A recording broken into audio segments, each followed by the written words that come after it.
Hello everyone, the online गुरु में मैं सुनील शर्मा आप सभी का स्वागत करता हूं। आज के इस सेशन में हम 19 से लेकर 24 ऑफ मार्च 2022 तक के इम्पॉर्टेंट करंट अफेयर्स को कवर करेंगे और ये current affairs in various examinations में आपकी हेल्प करने वाले हैं। तो आइए इस सेशन को स्टार्ट करें, लेकिन उससे पहले आपसे एक रिक्वेस्ट रहेगी कि चैनल को सब्सक्राइब करके बेल आइकन प्रेस कीजिए ताकि अपकमिंग वीडियोस की नोटिफिकेशन आप तक टाइमली पहुंच सके। प्रीवियस सेशन में हमने आपसे कुछ क्वेश्चन पूछे थे जिनके आप लोगों ने बिल्कुल करेक्ट आंसर दिए हैं। जैसे कि क्वेश्चन पूछा गया था कि आधार कार्ड में कितने डिजिट होते हैं, तो 12 आप लोगों का करेक्ट आंसर है। सीएम ऑफ त्रिपुरा कौन है, तो बिप्लब कुमार दे आप लोगों का करेक्ट आंसर है। वीडेम के डेमोक्रेसी रैंकिंग में इंडिया की रैंकिंग क्या थी, तो 93 भी आप लोगों का करेक्ट आंसर है। लेकिन जो एग्रीकल्चरल बजट है सबसे फर्स्ट वो कर्नाटका ने इनिशिएट किया था, वो यहाँ पे आप लोगों को अपडेट कर लेने की रिक्वायरमेंट है। तो ऐसे ही करेक्ट आंसर आज के सेशंस में भी मैं आपसे पूछूंगा जो आप लोग कमेंट करेंगे। देन आफ्टर अगले सेशंस में आपके भी नेम्स को यहाँ पे प्रेजेंट किया जाएगा। आज का सेशन स्टार्ट करने से पहले आप सभी को अनअकैडमी से इंट्रोड्यूस करवाना चाहूंगा। ये इंडिया का लार्जेस्ट लर्निंग प्लेटफॉर्म है जिसकी मदद से आप राजस्थान के एग्जाम्स इजीली क्रैक कर सकते हैं। इसके लिए आपको नीचे डिस्क्रिप्शन में दिए गए लिंक से अनअकैडमी लर्निंग ऐप इंस्टॉल करना है। देन आफ्टर लॉगिन या साइन अप कीजिए, अपने गोल को सिलेक्ट कीजिए, लैंग्वेज सिलेक्ट कीजिए और फ्री क्लासेस के लिए रेफरल कोड में हमारे कोड को यूज कीजिए। अनअकैडमी के बैच ज्वाइन करने के लिए ये बिल्कुल आपका सही टाइम है, क्योंकि कुछ ही दिनों में प्राइस जो है वो बहुत ज़्यादा चेंजेस होने वाले हैं। सो अभी सब्सक्राइब कीजिए 10% डिस्काउंट के साथ। अनअकैडमी आपके लिए लेकर आया है आरपीएससी ग्रेड फर्स्ट के टीचर एग्जाम से रिलेटेड बैचेस। यहाँ पे आपका कंप्लीट सिलेबस कवरेज और साथ ही साथ फ्री टेस्ट सीरीज भी होंगी जस्ट 442 पर मंथ में। इसी के साथ ग्रेड सेकंड के लिए भी सेम प्रोविजंस अवेलेबल हैं जस्ट 338 रुपीज में। वीडियो यानी कि विलेज डेवलपमेंट ऑफिसर या फिर पटवारी के एग्जाम के लिए 250 पर मंथ रुपीज में आपके लिए सब चीजें यहाँ पे उपलब्ध है। ऐसे ही राजस्थान पुलिस कांस्टेबल का चाहे आप वन रक्षक या वनपाल के एग्जाम की प्रिपरेशन करते हैं तो 458 पर मंथ और 375 रुपीज पर मंथ में क्लासेस उपलब्ध है। ऐसे ही राजस्थान स्पेसिफिक इंग्लिश मीडियम का अगर आप बैच ज्वाइन करते हैं, जेनिथ के नाम से है, वो आपके लिए यहाँ पे उपलब्ध है। कंप्यूटर इंस्ट्रक्टर के लिए मॉक टेस्ट सीरीज भी यहाँ पे उपलब्ध करवाई गई है। इसी के साथ आप रीट लेवल 1 या लेवल 2 के बैचेस में इनरोल कर सकते हैं जस्ट 375 रुपीज अ मंथ में। और रीट लेवल सेकंड के अंदर भी 375 पर मंथ में आप ज्वाइन कर सकते हैं। साथ ही साथ प्रैक्टिस टेस्ट सीरीज भी आपके लिए फ्री है। अनअकैडमी पे अगर आप हमारे कोड का यूज करते हैं तो आपके फीस में जो चेंजेस आएंगे, जैसा कि आप यहाँ पे स्क्रीन पे देख पा रहे हैं, 10% का आपको ऑफ मिलने वाला है। तो जब भी आप किसी कोर्स को परचेस करते हैं तो हमारे कोड को यहाँ पे यूज करना मत भूलिएगा। वीडियो पसंद आए तो इसे लाइक कीजिएगा, शेयर कीजिएगा और अगर चैनल पे आप पहली बार आए हैं तो इसे सब्सक्राइब करके बेल आइकन प्रेस करना मत भूलिएगा। आपके सामने न्यूज आती है कि प्राइम मिनिस्टर नरेंद्र मोदी ने बिप्लबी भारत गैलरी को विक्टोरिया मेमोरियल हॉल कोलकाता के अंदर वीडियो कॉन्फ्रेंस के थ्रू 23 ऑफ मार्च 2022 के दिन इनॉग्रेट किया है। यह आपके लिए बहुत ही इंपॉर्टेंट हो जाएगा। यहाँ पे आपसे मैं क्वेश्चन पूछता हूँ कि 23 ऑफ मार्च को हम लोग क्या सेलिब्रेट करते हैं, वो आप नीचे कमेंट सेक्शन में कमेंट करके बताएंगे। अब ये जो बिप्लब भारत गैलरी है, इस गैलरी के अंदर आपको क्या देखने को मिलेगा, तो 1947 तक के इंडिपेंडेंस से रिलेटेड जिन पर्सन्स ने भी अपना कंट्रीब्यूशन दिया है उन सभी से रिलेटेड बहुत सारी चीजें आपको इस गैलरी में देखने को मिल जाएंगी। न्यूज आपके सामने आती है कि 2021 में जो पॉल्यूशन था वो लगातार बढ़ता ही रहा था। ये प्रिडिक्शंस आपको दी है वर्ल्ड एयर क्वालिटी से रिलेटेड एक इंडेक्स ने, जिसका नाम है IQ एयर। IQ एयर एक ऑर्गेनाइजेशन है, स्विट्जरलैंड की ऑर्गेनाइजेशन है, जो यहाँ पे क्या करता है, एयर क्वालिटी से रिलेटेड मेजर्स आपके सामने प्रेजेंट करता है। लगातार चौथे साल इंडिया का जो न्यू दिल्ली है वो most polluted capital city in the world के रूप में जाना गया। पूरे वर्ल्ड में जो कैपिटल सिटीज है उनमें सबसे ज्यादा पॉल्यूशन आपको दिल्ली में ही देखने को मिला और लगातार 4 सालों से ऐसा चलता आ रहा है, तो ये आपके लिए इंपॉर्टेंट हो जाएगा। सेकंड, अगर हम लोग बात करें प्लेसेस की, तो राजस्थान का भिवाड़ी जो है वो यहाँ पे सबसे ज्यादा टॉप पे आता है पॉल्यूशन के मामले में। सेकंड नंबर पे यूपी का गाजियाबाद है, जबकि अगर आपको याद हो तो पिछले साल का जो इंडेक्स था वहां पे गाजियाबाद रैंक 1 पे था। अब ये किस पैमाने के ऊपर जज करते हैं कि कौन सी सिटी कितनी पॉल्यूटेड है या नहीं, तो वर्ल्ड हेल्थ ऑर्गेनाइजेशन का 2021 का एयर क्वालिटी स्टैंडर्ड के अकॉर्डिंग इसे जज किया जाता है। अब ये एयर क्वालिटी स्टैंडर्ड क्या है, ये कहता है हवा के अंदर PM 2.5 की जो मात्रा है वो कितनी होनी चाहिए, तो 0.5, 0 से लेकर 0.5 नहीं, 0 से लेकर 5 ग्राम प्रति घन मीटर पर मीटर क्यूब के बीच में अगर ये आता है तो आपको क्या कहा जाएगा, एक नॉर्मल गाइडलाइंस में माना जाएगा।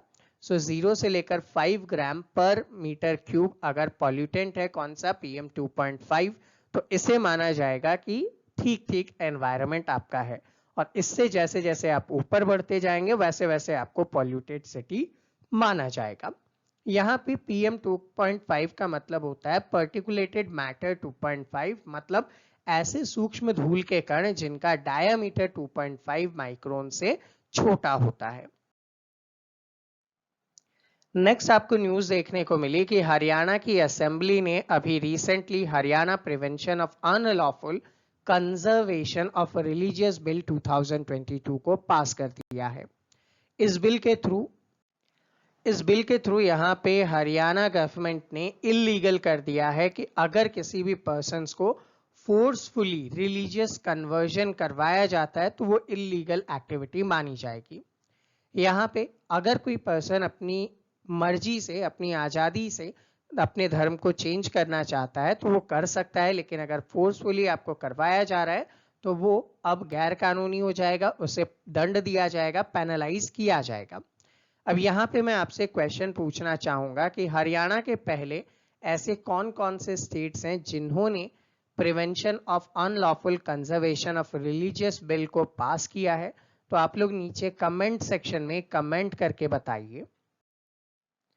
नेक्स्ट न्यूज आती है मार्टर्स डे यानी कि शहीद दिवस। हम लोग 23 मार्च के दिन यहाँ पे सेलिब्रेट करते हैं, ऑब्जर्व करते हैं। सेलिब्रेट करना तो थोड़ा सा नेगेटिव सेंस हो जाएगा, ऑब्जर्व किया जाता है। इसी दिन 1931 के टाइम पीरियड में भगत सिंह, सुखदेव और राजगुरु, इन तीनों ही पर्सन को ब्रिटिशर्स ने फांसी की सजा दे दी थी और इनकी डेथ हो गई थी। ये तीनों ही जो पर्सन्स हैं इनको बहुत सारे अलग अलग जुर्म बताते हुए क्या किया गया था, कैद किया गया था, और उनमें से मेजर था कि इन्होंने एक पर्सन की हत्या की थी, that was known as John Saunders. John Saunders जो थे एक ब्रिटिश पुलिस ऑफिसर थे 1928 के अंदर। हालांकि इनका जो प्राइम सस्पेक्ट था, जो टारगेट था, वो था जेम्स स्कॉट। जेम्स स्कॉट कौन था, एक वो पुलिस अधिकारी था जिसके निर्देशन के अंदर लाठीचार्ज किया गया था और लाला लाजपत राय की डेथ हुई थी।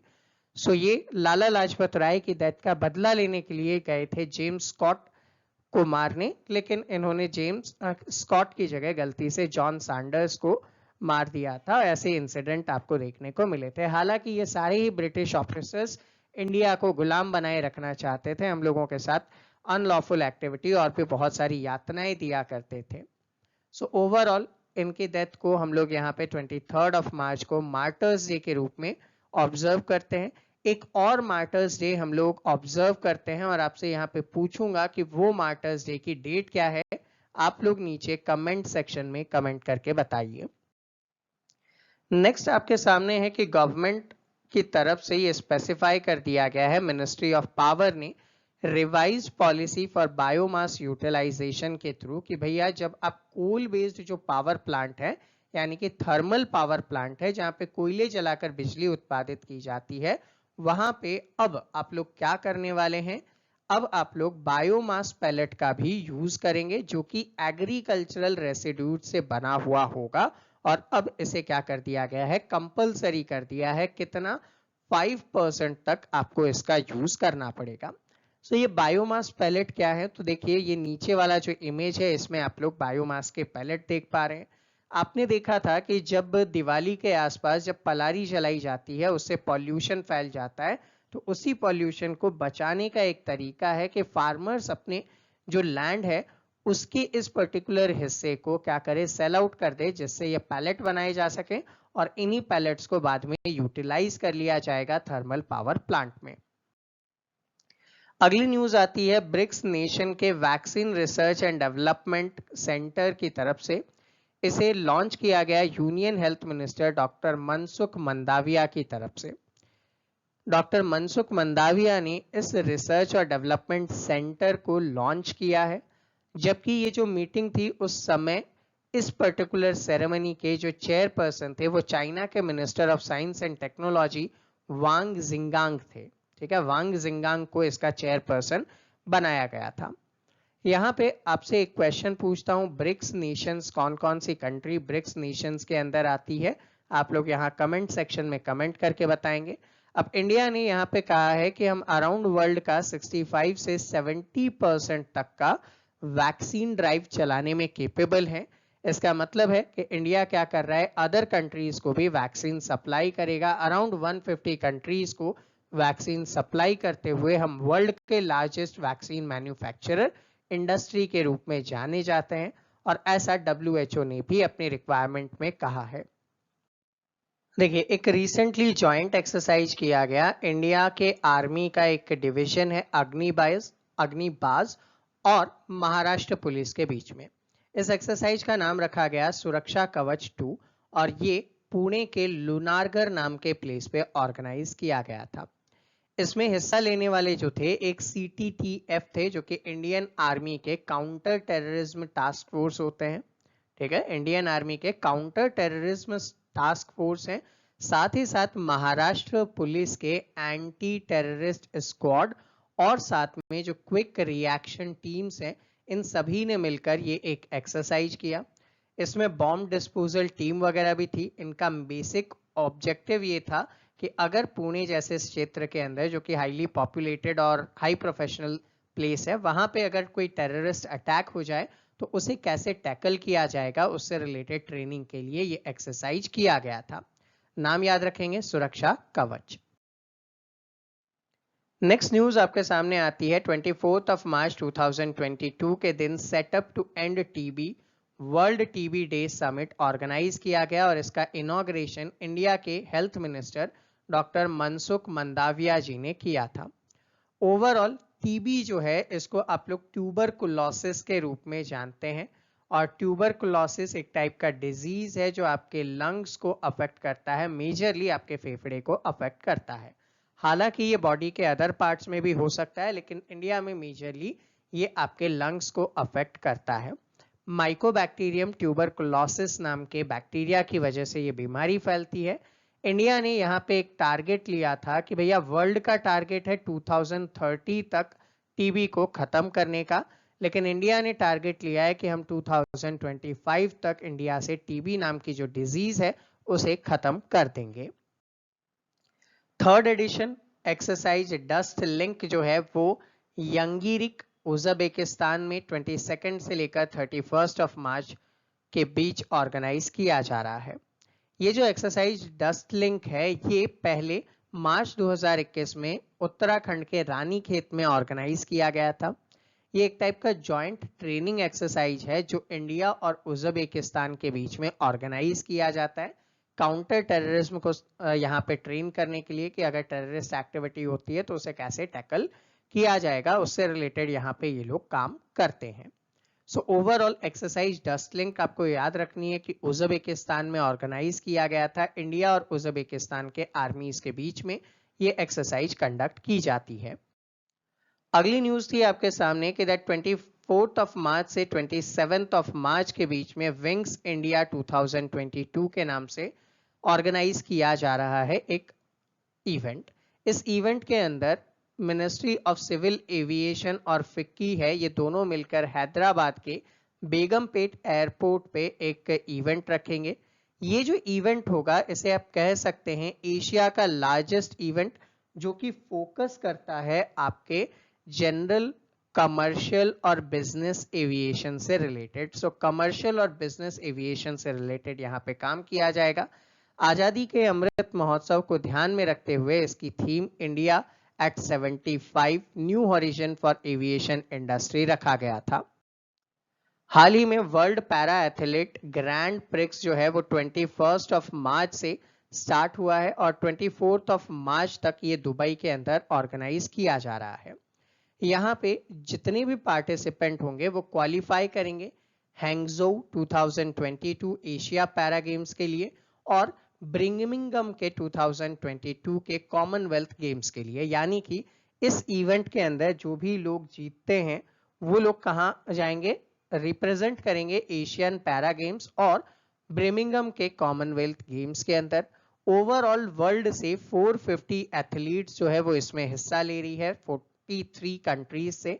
अगर हम लोग बात करें तो इंडिया से 29 पर्सन ने इसमें हिस्सा लिया है। ये जो है इनको हेड करने वाले हैं पैरालंपियन धर्मवीर हैं। सो पैरालंपियन धर्मवीर ऑलरेडी पैरालंपिक्स में मेडल जीत चुके हैं।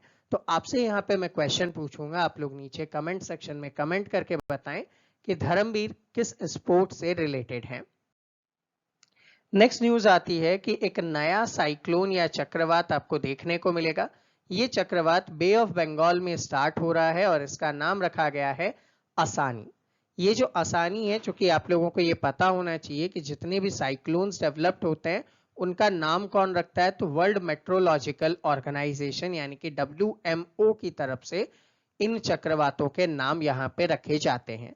सो इसका नाम क्या रखा गया, असानी रखा गया है। और ये जो असानी नाम का चक्रवात है ये नाम दिया है श्रीलंका ने। श्रीलंका के वहां पे जो लैंग्वेज है सिमहाला, उसमें शब्द है रैत, उसी रैत का ट्रांसलेशन है असानी। ठीक है, तो ये साइक्लोन कहां पे आने वाला है, वेस्ट बंगाल और उड़ीसा में आने वाला है। 22 मार्च के दिन वर्ल्ड वाटर डे हम लोग यहाँ पे एनुअली सेलिब्रेट करते हैं। अवेयरनेस फैलाने से रिलेटेड, वाटर कंजर्वेशन से रिलेटेड, यानी कि पानी को बचाना और प्रिजर्व करने से रिलेटेड अवेयरनेस फैलाने के लिए ये दिन सेलिब्रेट किया जाता है। इस साल इसकी थीम रखी गई थी ground water making the invisible visible. ठीक है, जो इनविजिबल है उसे वापस विजिबल बनाया जा सके, यानी कि वाटर जो कम हो रहा है उसे वापस से रेजुविनेट किया जा सके। और ये जो दिन है ये फोकस करता है सस्टेनेबल डेवलपमेंट गोल नंबर 6 के ऊपर, जो कि सैनिटेशन और safe water across the globe आपको अवेलेबल करवाना चाहता है 2030 तक। आप सभी जानते हैं टोटल 17 सस्टेनेबल डेवलपमेंट गोल यहाँ पे हमने डिसाइड किए हैं कि 2030 तक इन गोल्स को हम लोग अचीव करेंगे एक सस्टेनेबल डेवलपमेंट के लिए। 21 मार्च के दिन हम लोग वर्ल्ड डाउन सिंड्रोम डे को सेलिब्रेट करते हैं। ये जो दिन है ये हम लोग इसलिए भी सेलिब्रेट करते हैं ताकि डाउन सिंड्रोम के बारे में लोगों को अवेयरनेस किया जा सके। अब डाउन सिंड्रोम का 21 मार्च से क्या रिलेशन है, तो देखिए डाउन सिंड्रोम में आपका जो 21वां गुणसूत्र है 21st क्रोमोसोम है, ये 21st क्रोमोसोम क्या हो जाता है, ट्रिप्लीकेट हो जाता है, एक एक्स्ट्रा हो जाता है, जिस वजह से आपके टोटल 46 की जगह 47 जो है वो क्रोमोसोम्स आपके शरीर में हो जाते हैं। तो जिस बच्चे के अंदर ये प्रॉब्लम होती है उसका IQ बहुत कम होता है, वह बहुत धीरे से बोल पाता है, मतलब इजीली अपनी बातों को व्यक्त नहीं कर पाता है। सो इसके बारे में लोगों को अवेयर करने के लिए 21 ऑफ मार्च को डाउन सिंड्रोम डे सेलिब्रेट करते हैं। सो 21 मार्च को आप रिलेट कर लीजिएगा 21वें गुणसूत्र के साथ, तो इजीली आप क्वेश्चंस के आंसर दे पाएंगे। यहाँ पे थीम रखी गई थी इंक्लूजन मीन्स, यानी कि आप क्या करें, इन लोगों को भी समाज की मुख्य धारा के साथ जोड़ें। नेक्स्ट इंफॉर्मेशन आपके सामने आती है 21 मार्च के दिन international day for the elimination of racial discrimination observe किया जाता है। यानी कि जो आप एक रूप में कह सकते हैं कि जातिवाद और नस्लवाद जो है उसके अगेंस्ट ये डे वर्क करता है। और 21 ऑफ मार्च 2022 को हम लोगों ने इसे सेलिब्रेट किया। इसकी थीम रखी गई थी voices for action against racism, यानी कि लोगों को रेसिज्म के खिलाफ क्या किया जाए, जागरूक किया जाए कि रेसिज्म आपको नहीं करना है। अगली न्यूज आती है कि जीआई टैग, जिसको कि ज्योग्राफिकल इंडिकेशन टैग भी कहा जाता है, वो दिया गया नारसिंगपत्तई नगस्वरम को। अब ये नारसिंगपत्तई नगस्वरम क्या है, तो ये एक म्यूजिकल इंस्ट्रूमेंट है जो आपको इनके हाथ में दिखाई दे रहा है। इसे म्यूजिकल इंस्ट्रूमेंट की कैटेगरी के अंदर जीआई टैग अवेलेबल करवाया गया है। इससे क्या हो जाएगा कि इसके प्रिजर्वेशन और इसको वर्ल्ड वाइड फेमस करने में हेल्प मिलेगी। ये जो म्यूजिकल इंस्ट्रूमेंट है आपको तमिलनाडु के कुंबाकोनम नाम के प्लेस पे सबसे ज्यादा देखने को मिलेगा, वहां से ओरिजिनेट किया गया है ये। और ये इंस्ट्रूमेंट तंजावुर म्यूजिकल से रिलेटेड है, तो जो तंजावुर का रीजन है वहां पे जो म्यूजिक जनरेट होता है उससे रिलेटेड इसे माना जाता है। हाल ही में भारत ब्रॉडबैंड नेटवर्क लिमिटेड यानी कि BBNL का मर्ज किया जा रहा है BSNL भारत संचार निगम लिमिटेड के अंदर, और ये मर्जर 31 मार्च तक कंप्लीट हो जाएगा। इसके पीछे का रीजन है कि BSNL के पास अराउंड बहुत लंबा चौड़ा एक डेप्थ है, ठीक है, उस कर्जे को चुकाने के लिए ऐसा काम किया जा रहा है। सो BBNL और BSNL यहाँ पे मिल जाएंगे।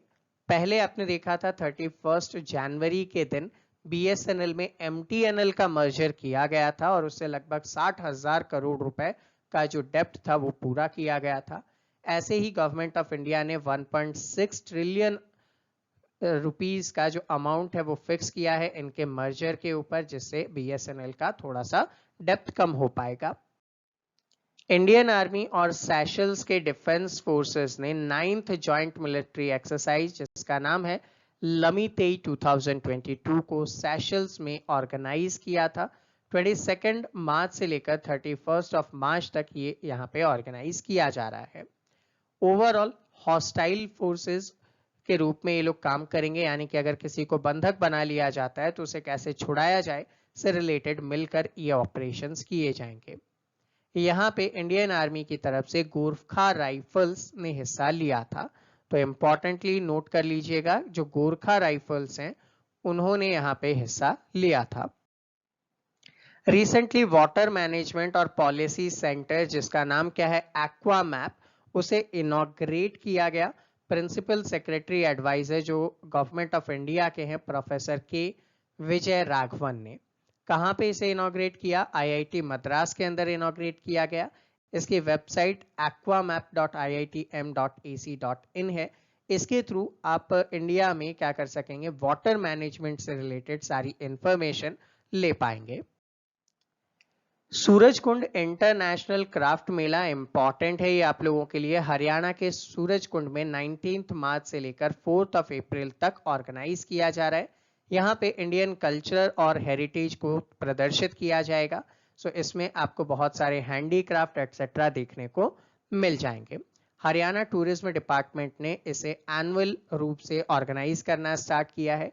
अब यहाँ पे बहुत सारे पार्टनर बनाए जाते हैं, तो पार्टनर नेशन की बात करें तो उज़्बेकिस्तान को इसका पार्टनर नेशन बनाया गया है, जबकि पार्टनर स्टेट की बात की जाए तो पार्टनर स्टेट में जम्मू एंड कश्मीर को इसका क्या बनाया गया है, पार्टनर बनाया गया है। इंपॉर्टेंट है, इस फैक्टर को लर्न कर लीजिएगा। Next, all weather Zojila tunnel को इनॉग्रेट करने का काम किया जा चुका है। जोजिला टनल आप जानते हैं ये क्या करता है, नेशनल हाईवे नंबर 1 पे है और लेह को श्रीनगर से जोड़ने का काम करता है। क्योंकि ये वाला जो रीजन है, इस रीजन पे आपको लगातार बर्फबारी देखने को मिलती है, तो पूरे साल भर यहाँ पे टूरिज्म या फिर ट्रैवल करना मुश्किल होता है, तो उसी को आसान बनाने के लिए इस टनल को बनाया गया था। ये tunnel union territory of Ladakh के अंदर है, द्रास वैली में, और ये द्रास वैली को सुरु वैली के साथ कनेक्ट करता है। इंपॉर्टेंट ज्योग्राफी का क्वेश्चन जरूर आपसे बनाएगा। नेक्स्ट न्यूज आती है कि नागालैंड की जो असेंबली है, स्टेट असेंबली, वो ई विधान एप्लीकेशन को लॉन्च करने वाले पहले पेपरलेस असेंबली बन चुकी है। आपने पहले सुना होगा पेपरलेस बजट किसने पेश किया, लेकिन अब यहाँ कंप्लीट असेंबली के वर्क को ही पेपरलेस किया जा चुका है। किस एप्लीकेशन के थ्रू, तो ई विधान एप्लीकेशन के थ्रू ये किया जा रहा है, जिसके थ्रू क्या करेंगे, नेशनल इंफॉर्मेटिक्स सेंटर के जो क्लाउड सिस्टम है मेघराज, वहां पे इन सभी एमएलए एमपीज को कनेक्ट किया जाएगा और ऑनलाइन ये सारे प्रोसीजर्स को कर पाएंगे, पेपर की कहीं भी रिक्वायरमेंट नहीं होगी। इसे इम्प्लीमेंट करने के लिए सेंट्रल गवर्नमेंट ने 90:10 में फंड इन्फ्यूज किया था, मतलब पूरा जो लगने वाला है अमाउंट उसका 90% जो है वो कौन देगा, सेंट्रल गवर्नमेंट देगी और 10% स्टेट गवर्नमेंट को वहन करना है। नेक्स्ट न्यूज आती है, ग्रीन ट्रायंगल को इनॉग्रेट किया गया महात्मा गांधी की याद में, किस जगह पे, तो एंतानोरिवो नाम की जगह पे, जो कि मैडागास्कर की कैपिटल है। इन टर्म्स ऑफ आजादी के Amrit Mahotsav 75 years of Indian Republic को हम लोग यहाँ पे सेलिब्रेट कर रहे हैं, इंडियन इंडिपेंडेंस को हम लोग यहाँ पे सेलिब्रेट कर रहे हैं। इसे जॉइंटली वहाँ के जो मेयर हैं उन्होंने और इंडियन एम्बेसडर अभय कुमार ने मिलकर इनॉग्रेट किया था। तो स्टूडेंट, ये था हमारा आज का सेशन। आई होप आप सभी को इजीली समझ में आया हो। फिर भी अगर कोई डाउट या कोई क्वेरी है तो आप नीचे कमेंट सेक्शन में कमेंट कर सकते हैं। विद इन 24 आवर्स आपके सभी डाउट एंड क्वेरीज को सॉल्व किया जाएगा। वीडियो अगर पसंद आया तो इसे लाइक और शेयर करना ना भूलिएगा। मिलते हैं आपसे अगले सेशन में, तब तक के लिए जय हिंद।